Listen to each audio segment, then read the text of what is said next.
Second year में पहला paper human geography है, मानव भूगोल है।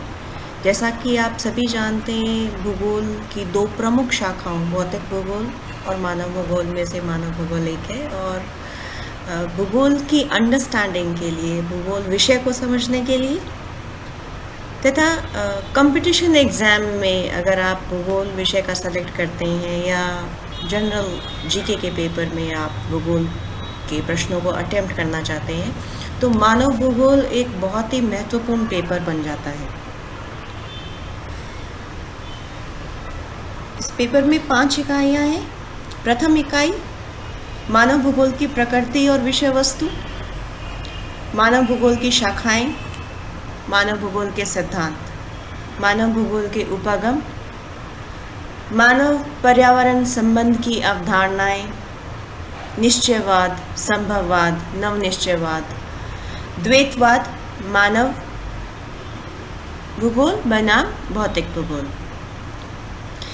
इस यूनिट को आप मानव भूगोल को समझने के लिए भी as well as competition exams में डिटर्मिनिज्म, पॉसिबिलिज्म, नियो डिटर्मिनिज्म कब शुरुआत हुई, क्या बेसिक कॉन्सेप्ट क्या है, कौन कौन किन किन भूगोलवेत्ताओं ने इनके बारे में, पॉसिबिलिज्म के बारे में, डिटर्मिनिज्म के बारे में, निश्चयवाद के बारे में क्या क्या कहा है, ये अक्सर पूछा जाता है। दूसरी इकाई मानव प्रजातियों का विभाजन, स्थानिक वितरण, विभिन्न जातियों समूह के भौतिक और सामाजिक प्रारूप,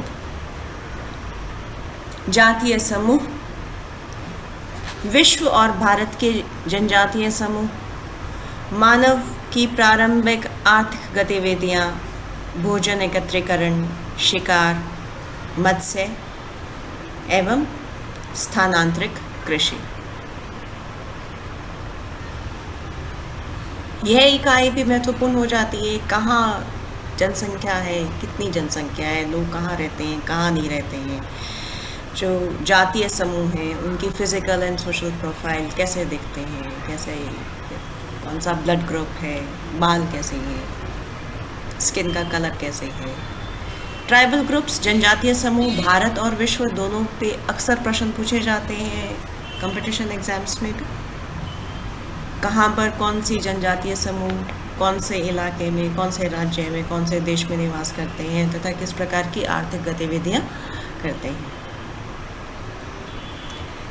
तीसरी इकाई है ह्यूमन अडेप्टेशन टू एनवायरनमेंट, पर्यावरण के प्रति मानवीय अनुकूलन, ठंडे प्रदेश, Eskimo, hot regions, Bushman and Pygmy गर्म प्रदेश में पाए जाते हैं, प्लाटो रीजन, पठारी प्रदेश में गोंड और मसाई जनजातियां पाई जाती हैं, माउंटेन रीजन्स, पर्वतीय प्रदेश में गुज्जर, नागा जनजातियां, प्लेन रीजन्स, मैदानी प्रदेशों में भील, सांथल ये जनजातियां पाई जाती हैं। इन सभी जनजातियों के आप सामाजिक और आर्थिक गतिविधियों का अध्ययन भी करेंगे।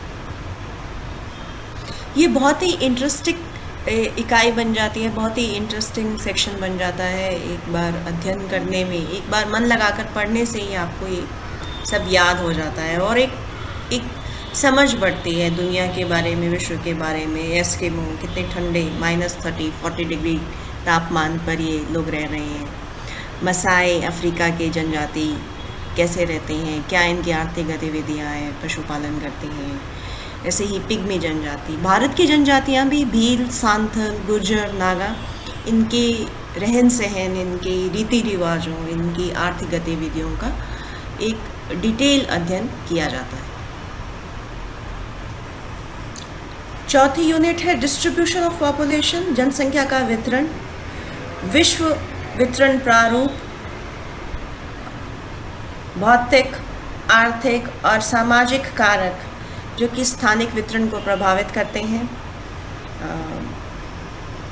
आदर्श जनसंख्या वाले स्थान, अंडर पॉपुलेटेड एरिया, जनाभाव वाले स्थान, ऑप्टिमम यानी कि आदर्श जनसंख्या, ओवर पॉपुलेशन यानी कि जनकाधिक्य वाले स्थान, ज़ीरो पॉपुलेशन ग्रोथ, जनसंख्या की शून्य वृद्धि, माइग्रेशन, जनसंख्या का स्थानांतरण, इंटरनल एंड इंटरनेशनल, आंतरिक तथा अंतर्राष्ट्रीय स्थानांतरण।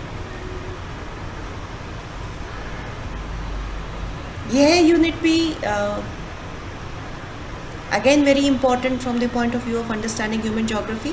आपने जो प्रथम वर्ष में संसाधन भूगोल का अध्ययन किया है, संसाधन के रिलेशन में ही हम किसी इलाके, किसी जगह की जनसंख्या को ऑप्टिमम, अंडर या ओवर पॉपुलेशन एरियाज़ में डिवाइड करते हैं, उसका अध्ययन किया जाएगा। माइग्रेशन, इंटरनल, इंटरनेशनल, आप में से जिनके पास 11th-12th में भूगोल थी तो उनके लिए ये इनमें से बहुत सारी चीज़ें थोड़ी थोड़ी एक इंट्रोडक्शन आपने इन सभी टॉपिक्स का पढ़ा हुआ होगा।